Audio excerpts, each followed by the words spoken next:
Hello and welcome to Oasis Academy. आज आप लोगों के लिए मैंने एक वन शॉट वीडियो लेके आया हूँ इंग्लिश का। ऑब्वियसली आप लोगों का एग्ज़ाम मंडे को इंग्लिश है, तो उसके लिए आप लोगों की स्टडी में थोड़ा हेल्प हो, इसीलिए इस मकसद से मैंने एक वन शॉट वीडियो आप लोगों के लिए लेके आया हूँ। So make sure to watch this video till the end. हम लोग इधर पे देखने वाले हैं कि क्या क्या इंपॉर्टेंट टॉपिक है जो आप लोगों को स्किप नहीं करने चाहिए ड्यूरिंग योर रिवीजन। ठीक है, so let's start the video. तो पहला चैप्टर आप लोगों को पता है क्या है? यू ऑल नो, है ना?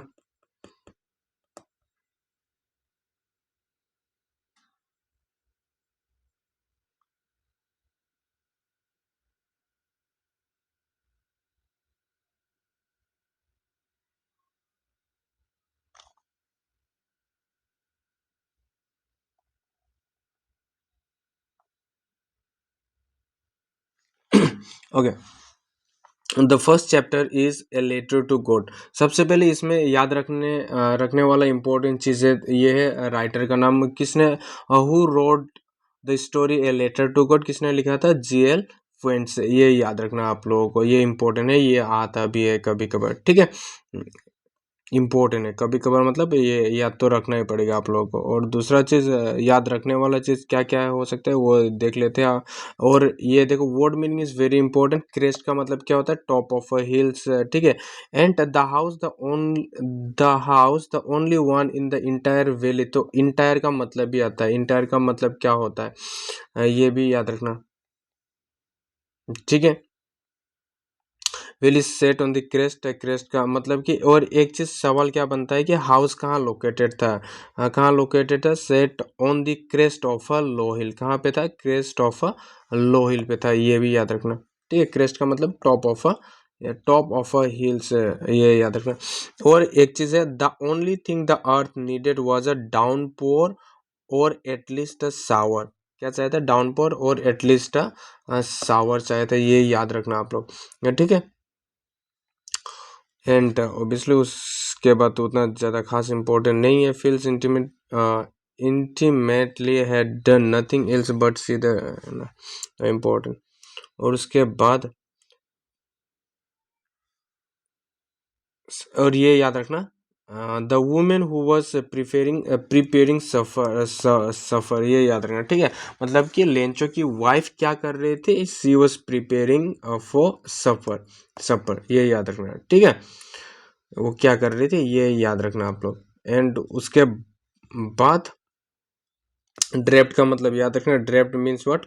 कवर्ड, किसी भी चीज को कवर्ड, कवर करना, दैट इज कॉल्ड अ ड्रेप्ट। ठीक है, एंड नॉर्थ ईस्ट में क्या देखने को मिला था? Huge mountains of a clouds could be seen approaching, ये भी याद रखना, ये भी इम्पोर्टेंट हो जाता है। नॉर्थ ईस्ट साइड में क्या देखने को मिला था? तो huge mountains of a clouds could be seen approaching, ये याद रखना। ठीक है,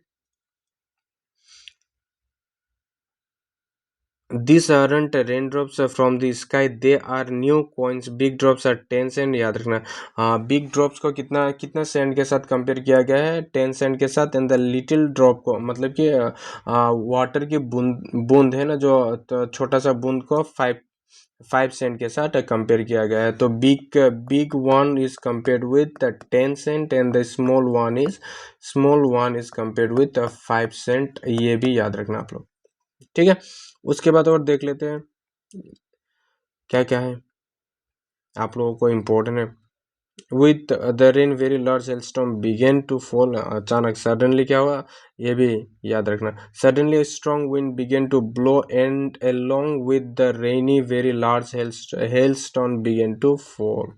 ठीक है, ये याद रखना। अचानक क्या हो गया, मतलब कि जो बारिश था वो किस में चेंज होगा, ये याद रखना। एंड लोकस्ट का मीनिंग क्या है? Insect which fly in big sworn groups, ये याद रखना। ठीक है, लोकस मीन्स इंसेक्ट, ये आता है, इट इज वेरी इंपॉर्टेंट। ठीक है, और उसके बाद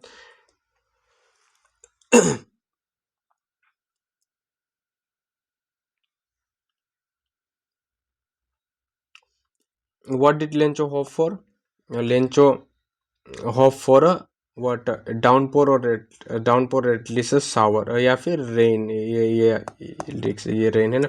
व्हाई डिड लेंचो से the rain drops were like a new coins, क्यों कहा गया था, मतलब कि रेन ड्रॉप्स को न्यू कॉइन्स के साथ कंपेयर क्यों किया गया था, क्योंकि अगर बारिश होगा तो उसका फसल क्या होगा, अच्छा होगा, तो फसल अच्छा होने के बाद वो क्या कर सकता है, सेल कर सकता है, तो उसको क्या पैसा मिलेगा, तो इसीलिए क्या क्या रेन ड्रॉप्स को न्यू कॉइन्स के साथ कंपेयर किया गया। How did rain change, rain कैसे चेंज हुआ था, ये अभी हम लोगों ने देखा ना, rain change into a hello stone, ये ठीक है, मेरे पे देखा था, ये तो क्या है। And what were the Lencho's feeling when the hail stopped, कैसा फीलिंग कैसा था। All our work for nothing, there is no one who can help us, we will go hungry for this year. But in the heart of all who lived in that solitary house in the middle of the valley, there was a single hope. Solitary का भी याद रखना, solitary मतलब होता है lonely, ये याद रखना, ठीक है। कंसाइंस का मतलब होता है एन इनर सेंस, ये याद रखना इंपॉर्टेंट है। पेसोस का मतलब it is very important, P क्यों आया है। एन एमिएबल का मतलब भी याद रखना, मतलब amiable means amiable, friendly and pleasant, friendly and pleasant. तो पोस्ट मास्टर कैसा इंसान था, ये याद रखना, ठीक है। पोस्ट मास्टर कैसा इंसान था, एमिएबल पर्सन था। एंड पेसोस का मतलब होता है currency of several Latin America में, मतलब ये अंदर घुस के आप लोगों ने बोल रहा हूँ, बस ये याद रखना, ठीक है। और ये चीज़ इंपॉर्टेंट है, उसने लेटर में क्या लिखा था, ये इंपॉर्टेंट है। If you do not help me my family and I will go hungry this year, I need 100 pesos, ये याद रखना, वेरी इंपॉर्टेंट, कि उसने फर्स्ट लेटर में क्या लिखा था, है ना, ये याद रखना। फर्स्ट लेटर में लेंचो ने क्या लिखा था भगवान के लिए, है ना। He wrote to God on the envelope, और एनवेलप के ऊपर उसने क्या लिखा था, टू गॉड। एनवेलप के जो लेटर होता, एनवेलप के ऊपर उसने क्या लिखा था, टू गॉड, ऐसे लिखा था, ये भी याद रखना, ठीक है। फर्स्ट लेटर में क्या लिखा था, फर्स्ट लेटर में ये सब चीज इंफॉर्मेशन लिखा था, एंड एनवेलप के ऊपर उसने टू गॉड लिखा था, ये याद रखना। और उसके बाद one of the employees who was a postman and who also helped at the post office went to his boss, मतलब कि वो लेटर, लेंचो का जो लेटर था, वो लेटर कौन लेके आया था, ये याद रखना, पोस्टमैन लेके आया था। और किसने पढ़ा था वो लेटर, पोस्ट मास्टर ने, पोस्ट मास्टर ने पढ़ा था, ये भी याद रखना, ठीक है। तो पोस्ट मास्टर कैसा इंसान था, ये पता चल गया। फेट एंड एमिएबल, एमिएबल का मतलब होता है friendly and pleasant, make sure remember, ठीक है। और उसके बाद देखो इधर पे सवाल कर लेते हैं। हु और व्हाट डिड लेंचो है फेथ इन, लेंचो का फेथ किसके साथ था, गॉड के ऊपर बहुत ज्यादा फेथ, अंधा अंधा विश्वास था उसका। व्हाट डिड ही डू, उसने क्या लिखा था, write a letter to, write a letter, उसने क्या लिखा था, write a letter to God, God के लिए लेटर लिखा था। And what, who read the letter, letter किसने पढ़ा था, पोस्ट मास्टर ने पढ़ा था, ठीक है, पोस्ट मास्टर ने पढ़ा था। और लेटर लेके कौन आया था, पोस्ट मैन लेके आया था, ये डिफरेंस याद रखना, ठीक है। What did post master do then, उसने क्या किया, उसने क्या किया, देखो इधर पे है, ठीक है। ही आस्क्ड, ये वाला, he asked for money from his employees, उसने अपने एम्प्लॉयज के साथ भी पैसा मांगा। He himself gave part of his salary and several friends of his were obliged to give something for an act of charity, ये इसका आंसर होगा, ये याद रखना, ठीक है। उसके बाद the following Sunday Lencho came a bit earlier than usual to, और ये याद रखना, कंटेनमेंट का मतलब होता है सेटिस्फेक्शन, ये याद रखना। और इसका ऑपोजिट भी आ सकता है, ठीक है। कंटेनमेंट का ऑपोजिट क्या हो सकता है, ऑब्वियसली इसका मीनिंग पता है तो सेटिस्फेक्शन, इसका डिससेटिस्फाई ये हो सकता है, ठीक है। ऑपोजिट भी आता है आजकल, ये याद रखना ना। उसके बाद देखो वॉस लेंचो क्या है, was Lencho surprise to find letter for him with the money in it, जब उसे पैसा मिला ना, तो वो लेंचो सरप्राइज हुआ था कि ऑब्वियसली नो, वो सरप्राइज नहीं हुआ था, गुस्सा हुआ था। ही वॉज एंग्री, है ना, एंग्री हुआ था। और एंग्री होने का कारण क्या था? क्योंकि उसने जितना पैसा मांगा था 100 पेसोस, 100 पेसोस मांगा था उसने, 100 पेसोस नहीं मिला। हालांकि उसे कितना मिला? 70 पेसोस मिला। और ये पैसा किसने भेजा था? पोस्ट ऑफिस एम्प्लॉयज ने भेजा था। ये गॉड ने नहीं भेजा था, पोस्ट ऑफिस एम्प्लॉयज ने भेजा था।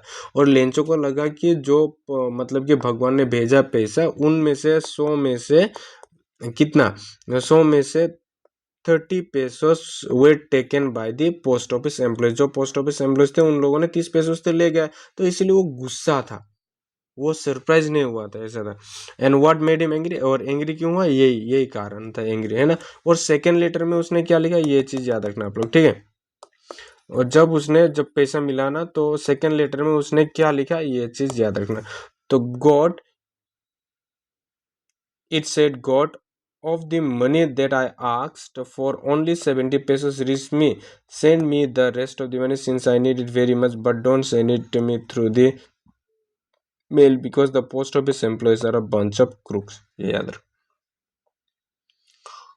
ठीक है। सेकेंड लेटर में उसने क्या लिखा था भगवान को, मतलब कि जो पैसा मैंने मांगा था उसका बस सिर्फ मेरे को 70 पेसों से मिला था, तो बाकी पैसा मेरे को भेज देना, जो कि मेरे को बहुत ज़्यादा इंपॉर्टेंट है। लेकिन क्या है, पोस्टल के थ्रू मत भेजना, मतलब कि पोस्ट ऑफिस में मत भेजना। क्यों? क्योंकि जो काम करते हैं they are a bunch of crooks, इसलिए, ठीक है। और ये तो भयंकर आयरनी है ना, ऐसा नोट। तो ये सवाल भी आता है, what is irony in the story? Irony क्या है, इस स्टोरी का आयरोनी क्या है?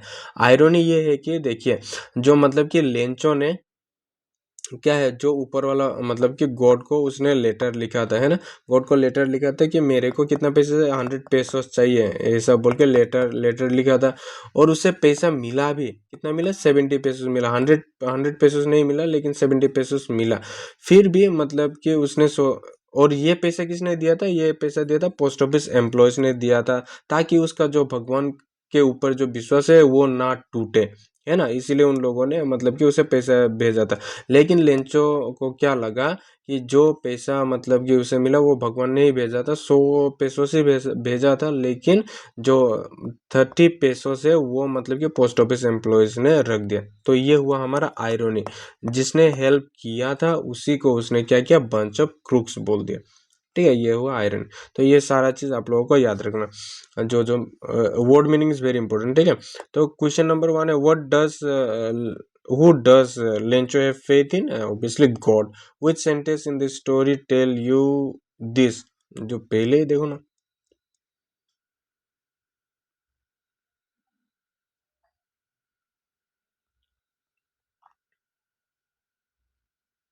ये ये वाला, इसका आंसर ये होगा, ठीक है।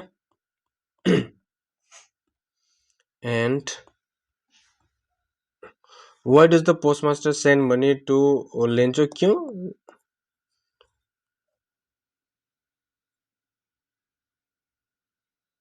Why does postmaster send money to Lencho? क्यों भेजा था? Not to break, not to, या फिर he didn't want to break, है ना, he didn't want to shake Lencho's faith in God, ये है। Why does he sign letter to God? To make him believe that it was actually sent by God, ये मतलब कि उसे भरोसा दिलाने के लिए कि ये पैसा किसने भेजा है, भगवान ने भेजा है ना। Did Lencho try to find out who had sent the money to him? Obviously no, उसने कभी ट्राई ही नहीं किया कि ये पैसा किसने भेजा, क्योंकि उस इतना भरोसा था, इतना कॉन्फिडेंट था कि ये कौन ही कुछ किसने भेजा, भगवान ने ही भेजा होगा उसके लिए, ये था, ठीक है। तो इसमें सवाल ऐसा ही बनेगा। और बाकी उतना वर्ड मीनिंग बहुत ज़्यादा इंपॉर्टेंट है, वर्ड मीनिंग आप लोगों को याद रखना। ये हुआ, तो हम लोग एक वो देख लेते हैं, एक पोएम देख लेते हैं, नेल्सन मंडेला बाद में देखेंगे हम लोग, ठीक है। क्योंकि वो थोड़ा लंबा सा स्टोरी है, तो इसीलिए बाद में देखेंगे हम लोग।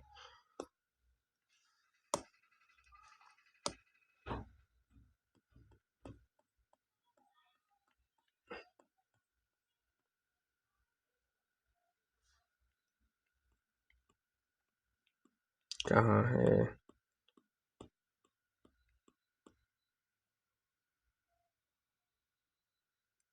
चलिए, बॉल पोएम आ गया, बॉल पोएम देखते हैं।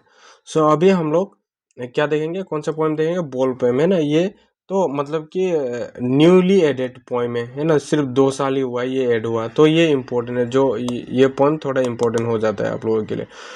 तो एक चीज याद रखना, इस पोएम में है ना, why the boy was upset, वो लड़का क्यों अपसेट क्यों था, अपसेट होने का कारण क्यों था, क्योंकि ही लॉस्ट हिज बॉल। ठीक है, ये याद रखना, ही लॉस्ट हिज बॉल, जो उसका खिलौना एक बॉल था वो उसने क्या खो दिया था, इसीलिए वो क्या था, दुखी था। और ये लिखा किसने है, जॉन बेरी मैन, ये याद रखना, लिखा किसने है, जॉन बेरी मैन। और इधर पे oh there are other balls, इसका मतलब क्या है, ये याद रखना, the word suggest that the loss is not important enough to worry about, ये याद रखना। ठीक है, सेकंड ग्रीफ का मतलब याद रखना, रिजिड मतलब स्टीफ, ये याद रखना। इंट्रूड ऑन मतलब क्या होता है, इंटरफेयर करना होता है या क्या होता है, ये याद रखना, है ना। डाइम का मतलब क्या होता है, डेस्परेट का मतलब क्या होता है, होपलेस, इसका मीनिंग याद रखना। एपिस्टोमोलॉजी ऑफ लॉस का मतलब याद रखना, एपिस्टोमोलॉजी का मतलब क्या होता है याद रखना, और ये किस वर्ड से बना है ये चीज़ भी याद रखना है। तो वर्ड मीनिंग हो गया। और उसके बाद पोएम में क्वेश्चन दिया है कि नहीं दिया है, देखो, व्हाई डज द पोइट से I would not intrude on him, मतलब कि पोइट ने क्यों कहा था कि मैं उस क्या है, उस लड़के को डिस्टर्ब क्यों नहीं करना चाहता, वो ये बोला था ना, इंट्रूड ऑन हिम, क्यों डिस्टर्ब क्यों नहीं करना चाहता था, क्योंकि द क्योंकि देखो इधर पे, the poet did not or doesn't want to intrude on him because he did not want to what interfere in his process of learning loss, ऐसे लिख सकते हो, है ना। Why doesn't he offer him money to buy another ball, और उसने क्यों offer नहीं किया था, क्योंकि it will be obviously worthless, मतलब कि कोई क्या नहीं होगा, मूल मोल नहीं होगा उस पैसा का, है ना, उस बॉल के सामने, ये था। ठीक है, तो ये सब चीज याद रखना, उतना खास मतलब कि क्वेश्चन उतना खास हार्ड क्वेश्चन तो नहीं बनेगा इधर में से। वो देखो, नो यूज टू से ओ दियर और अदर बॉल्स, क्यों, मतलब कि बहुत ज़्यादा बोल में है, ये कहने का क्यों फायदा नहीं है, क्योंकि ये क्या होगा, मतलब कि कोई वर्थलेस होगा उसके सामने, ये चीज़ याद रखना। ठीक है, और दूसरा पोइटिक डिवाइस, हाँ पोइटिक डिवाइस याद रखना आप लोग, क्या क्या पोइटिक डिवाइस यूज हुआ है इधर पे। ठीक है, देखो, boy what is the boy now who has lost his ball, what is he to do, इधर पे देखो, व्हाट ये कौन सा क्या हुआ है, यहाँ पे रिपीटेशन यूज हुआ है।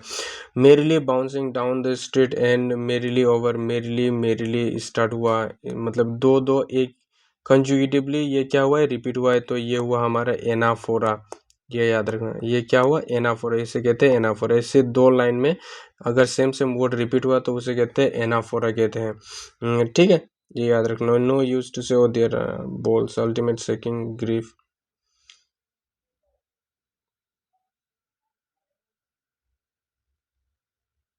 और राइमिंग स्कीम क्या है, तो इधर पे ये यहाँ पे राइमिंग स्कीम आप लोगों को एक मतलब देखने को नहीं मिलेगा, ये है हमारा, इससे कहते हैं फ्री वर्स, ऐसे वाले को कहते हैं फ्री वर्स कहते हैं, ये याद रखना। ठीक है, तो मनी को क्या कहा गया है, money is external which can what fulfil the materialistic needs of a person, जो मतलब कि अंदर का जो इमोशन है उसे फुलफिल नहीं कर सकता मनी, सो इसलिए इसे एक्सटर्नल कहा गया है, ये भी याद रखना। His learning will behind is desperate, as desperate का मतलब याद रखना, एपिस्टोमोलॉजी ऑफ लॉस का मतलब याद रखना। ठीक है,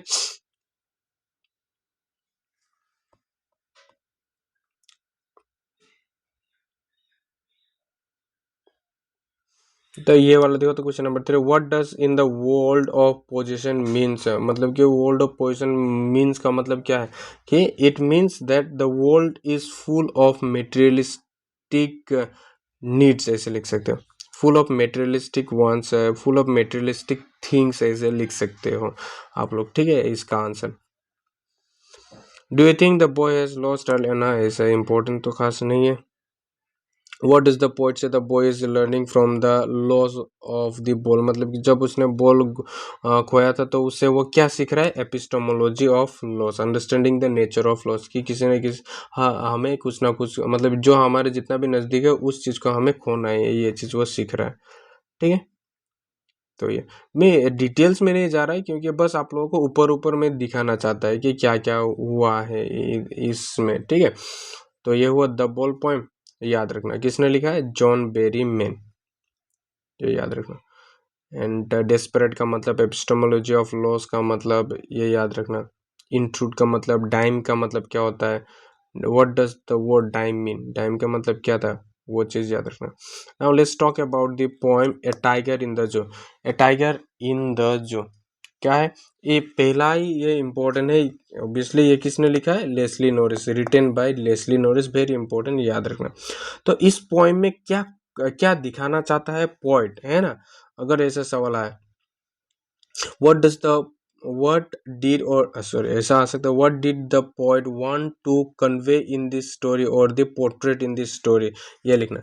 this poem contrast a tiger in the zoo the with the tiger in its natural habitat। इस पोएम में मतलब आप लोग को पता है ऑब्वियसली कि मतलब कि दो सिचुएशन, टाइगर का दो सिचुएशन को कंपेयर किया गया है, एक तो टाइगर कहाँ जंगल पे और एक टाइगर कहाँ पे है, जू पे कैद है। ये भी इम्पोर्टेंट है, क्या पोर्ट्रेट करना चाहता है पोएट इस पोएम से, है ना।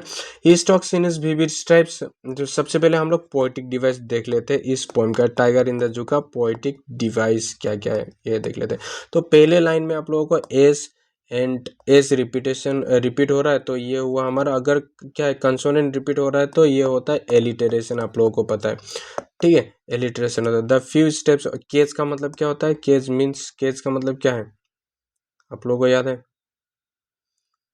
बोलना तो, केज का मतलब याद रखना, केज का मतलब क्या होता है, सेल, और क्या हो सकता है, आप लोगों ने अगर पढ़ा है तो याद होगा। एंड क्वाइट का मतलब क्या होता है, quite, meaning of the quite is very important, quite का मतलब क्या होता है, साइलेंस, है ना, ये याद रखना। In is quiet rage, rage का मतलब क्या होता है, what is the meaning of the rage, rage का मतलब भी याद रखना, वायलेंट एंगर। एंड अभी देखो इस लाइन में आप लोगों को, ठीक है, ये वाले लाइन पे, ये वाला लाइन पे आप लोगों को एक चीज देखने को मिलेगा, दैट पोएटिक डिवाइस, ये हुआ, देखो ये यहाँ पे आप लोगों को पोएटिक डिवाइस देखने को मिलेगा, देखो क्वाइट एंड रेज दोनों एक ही साथ यूज किया गया है। तो क्वाइट का मतलब होता है शांत, रेज का मतलब होता है वायलेंट एंगर, है ना, दोनों ऑपोजिट वर्ड, दो ऑपोजिट वर्ड अगर एक ही साथ यूज करते एक लाइन पे तो उसे कहते हैं ऑक्सीमोरन, उसे कहा जाता है ऑक्सीमोरन, ये याद रखना है। पोएटिक डिवाइस का नाम होता है oxymoron. He should be lurking in shadow, तो ये याद रखना, ही इधर पे बोला है टाइगर को, तो ये हुआ पर्सोनिफिकेशन, पर्सोनिफाई मतलब कि टाइगर को इंसान की तरह ट्रीट करना, उसे कहते हैं पर्सोनिफाई, ये एक पोएटिक डिवाइस हुआ। शुड बी लर्किंग, लर्किंग का मतलब क्या होता है, स्लाइडिंग इन अ शेडोज, है ना, मतलब छुपना ऐसा। Sliding through a long grass near a water hole, ये वेरी इंपॉर्टेंट, वाटर होल का मतलब क्या होता है, what do you mean by water hole, water hole का मतलब होता है नेचुरल, नेचुरल पॉन्ड, मतलब कि एक ऐसा जगह गड्ढा जहाँ पे मतलब नेचुरली पानी क्या होता है, जमा होता है, उसे कहते हैं natural pond. What is water hole, what do you mean by water hole, ये पहले भी बहुत बार आया है, तो what do you mean by water hole, water hole is a natural pond ऐसा। प्लम का मतलब क्या होता है, प्लम का मतलब होता है हेल्दी फैट, ये याद रखना, हेल्दी फैट, ठीक है। He should be snarling, snarling का मतलब होता है मेकिंग एंग्री साउंड, मतलब कि एक डरावना आवाज निकालना, ठीक है। एड्स का मतलब होता है बॉर्डर, ये याद रखना। Baring his white fangs, white fangs का मतलब होता है फ्रंट टीथ, फ्रंट टीथ, ठीक है। ही इज क्लोज, ये तो पता है ना, terrorising the village, but he is locked in a concrete cell, means zoo, cage. His strength behind the bars, bars behind the bars का मतलब क्या होता है, वो अभी जो हमारा केज है, मतलब कि पिंजड़ा है, पिंजड़ा के अंदर वो क्या है, उसका हर एक स्ट्रेंथ पावर कैद है। स्टॉकिंग, स्टॉक का मतलब होता है मूविंग स्लोली, मूविंग, अरे स्लोली, ठीक है, moving slowly. Here's the last voice at night, और ये याद रखना, तो उससे लास्ट वॉइस क्या सुनने को मिलता था रात को? पेट्रोलिंग कार्स, पेट्रोलिंग कार्स का वॉइस लास्ट में सुनने को मिला था। The last voice at night was the patrolling cars, and stairs with his brilliant eyes. तो और ये चीज भी याद रखना, वो अपने ब्रिलियंट आईज से किस चीज को घूरता रहता था? ब्रिलियंट स्टार्स को घूरता रहता था, ये याद रखना रात को, ठीक है। ब्रिलियंट का मतलब होता है वेरी ब्राइट, वेरी ब्राइट। सो ये तो पोएटिक डिवाइस भी बोल दिया आप लोगों को, एंड जितना भी क्वेश्चन आंसर बन सकता था इधर पे ये भी हम लोगों ने देख लिया, ठीक है। वर्ड मीनिंग याद है, स्नल्स मेक्स एन एग्री साउंड, ये तो बोल ही दिया आप लोगों को।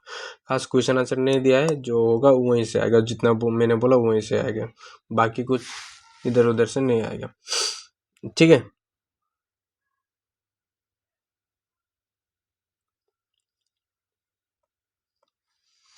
और उसके बाद क्या है हमारा,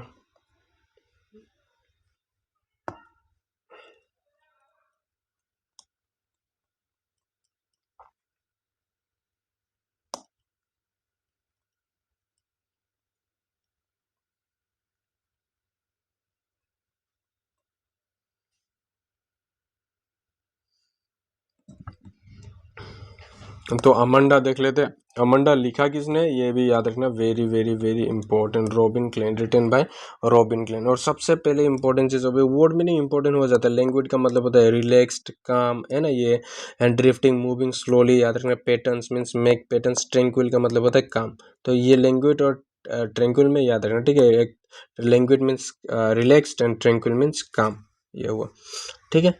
अभी देखो इसमें क्या क्या इंपॉर्टेंट है ये याद रखना।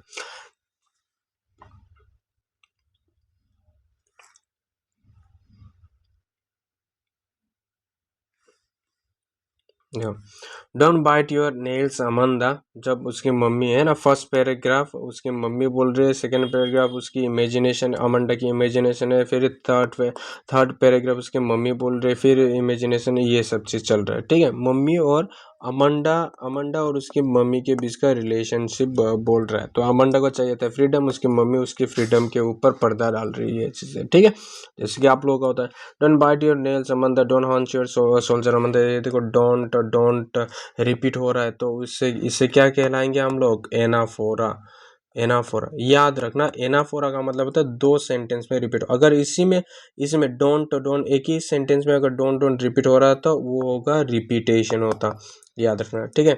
Don't hunch your shoulder Amanda, stop that searching. देखो एस एंड एस रिपीट, ये देखो एस एस एस रिपीट हो रहा है, एस रिपीट हो रहा है, एस रिपीट हो रहा है, तो ये क्या हुआ? एलिटरेशन, कंसोनेंट का रिपीट हो रहा है। अभी there is a language, language का मीनिंग देख लिया, emerald sea where the sole inhabitant is me, mermaid. Drifting का मतलब समझ में आ गया, and blissfully means peacefully.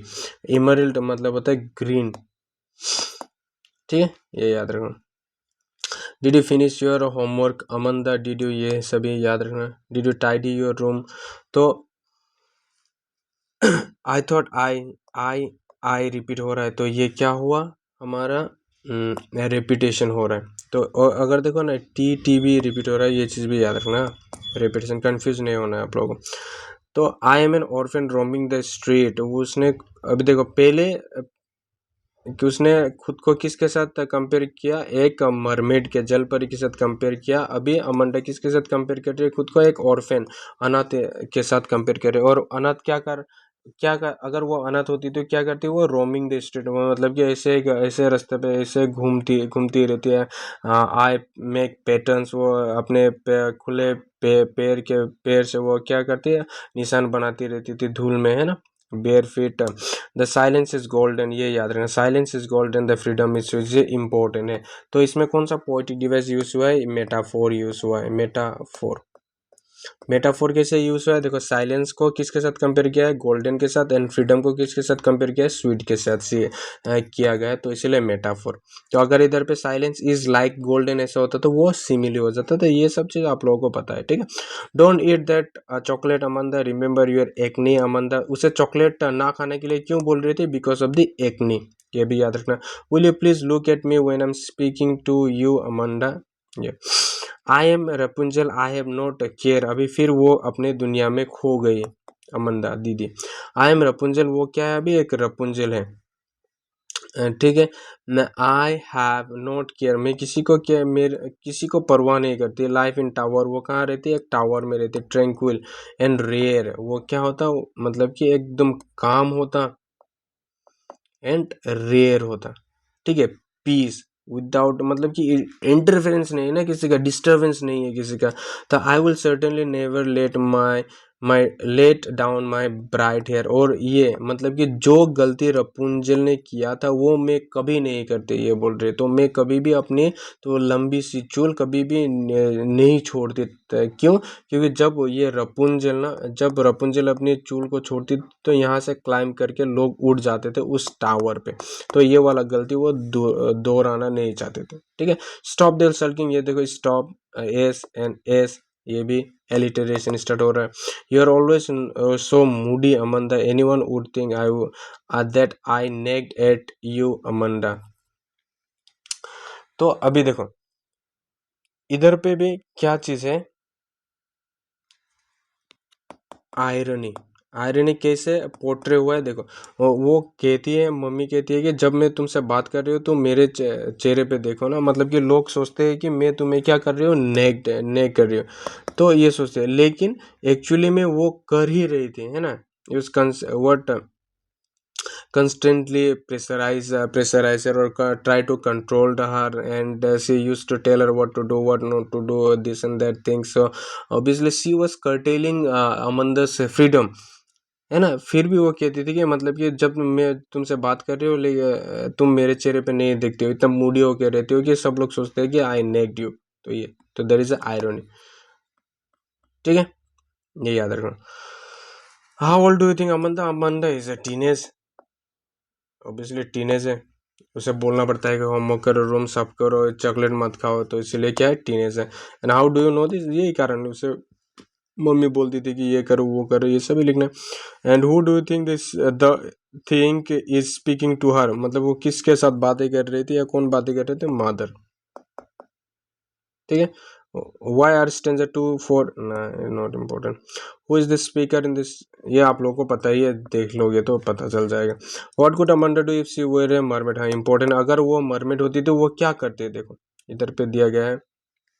If Amanda were a mermaid, वो क्या करते, if Amanda were a mermaid she would be what, drift blissfully, है ना। ड्रिफ्ट मतलब कि ये moving here from one place to another, here and there, ऐसा है ना, one corner to another corner. ये मतलब कि वो क्या करती है, drifting blissfully from in the emerald sea without disturbance.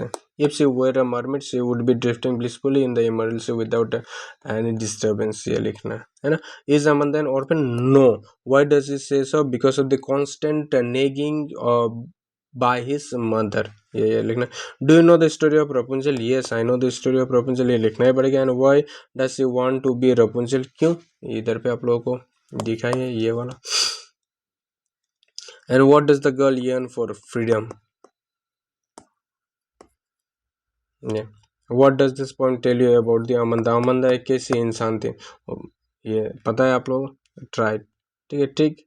उतना ज़्यादा सवाल इसमें, ज़्यादा हार्ड सवाल नहीं आएगा। पोइट का नाम वगैरह याद रखना, और ये पोइम क्या दिखाना चाहता है याद रखना, ठीक है। और वर्ड मीनिंग याद रखना, पोएटिक डिवाइस याद रखना, एनाफोरा है, मेटाफोर रेपिटेशन, ठीक है, और एलिटरेशन है, एनाफोरा है, ये सभी चीज़ याद रखना।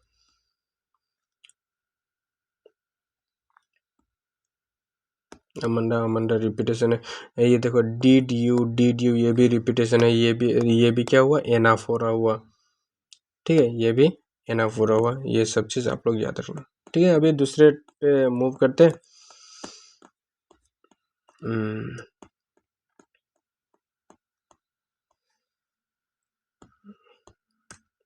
बोल में देख लिया एनिमल्स, चलो देख लेते हैं एनिमल्स। तो एनिमल्स लिखा किसने, वॉल्ट व्हिटमैन। ये याद रखना, ये पोएम किससे लिया गया है, song of my self in leaves of grass, ठीक है, इससे लिया गया है। कलेक्शन है, कलेक्शन ऑफ इस पोएम, तो ये इससे लिया गया है। ये एनिमल पोएम। ठीक है, ये पोएम किसके बारे में किस बारे में बताता है, तो this poem tell us that he, मतलब कि द पोएट है ना, poet feels more at home with animals than humans whom he finds complicated and false। ये चीज़ भी याद रखना, वेरी इंपॉर्टेंट। ये देखो, आई थिंक, आई हो रहा है तो रिपीटेशन है, या फिर एसोनेंस भी हो सकता है। ठीक है, प्लेसिड एंड सेल्फ कंटेन, आप लोगों ने लिखा है कि नहीं लिखा है, वर्ड मीनिंग याद रखना। प्लेसिड का मतलब क्या होता है, काम। सेल्फ कंटेन का मतलब क्या होता है, इंडिपेंडेंट।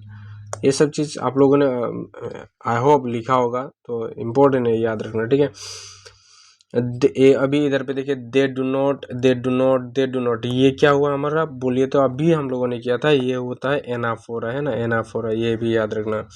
ठीक है, स्वेट का मतलब याद रखना, वेन। अब भी जो आप लोगों का मतलब कि आंसर शीट है, उसमें देख लेना स्वेट का मीनिंग, वेन का मीनिंग देख लेना। ठीक है, note one is dissatisfied, note one is demented, demented का मतलब इंपॉर्टेंट है, याद रखना। And many of owning things, not one kneels to another, nor to his kind lived thousands of years ago, not one is respectable और unhappy, ये भी याद रखना, मतलब कि MCQ बन सकता है।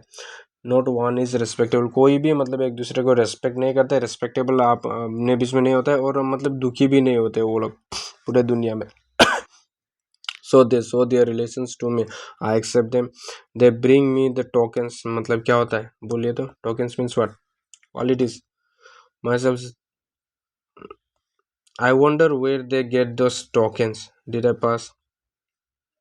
तो आप लोगों को पोएटिक डिवाइस, पोएट का नाम, और ये पोएम किससे लिखा गया, और ये पोएम में पोएट क्या कहना चाहता है, और पोएट जो हमारा पोएट वाल्ट विटमैन है, ये एनिमल्स के साथ इतना क्या है,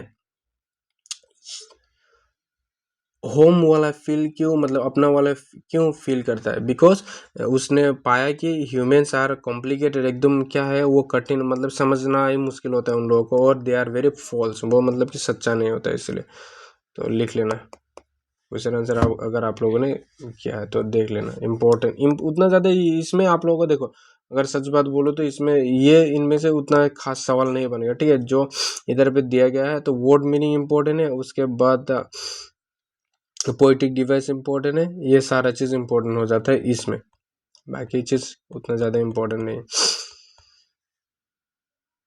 तो पार्ट 2 में मिलते हैं, दूसरा देखेंगे पार्ट 2 में। ठीक है।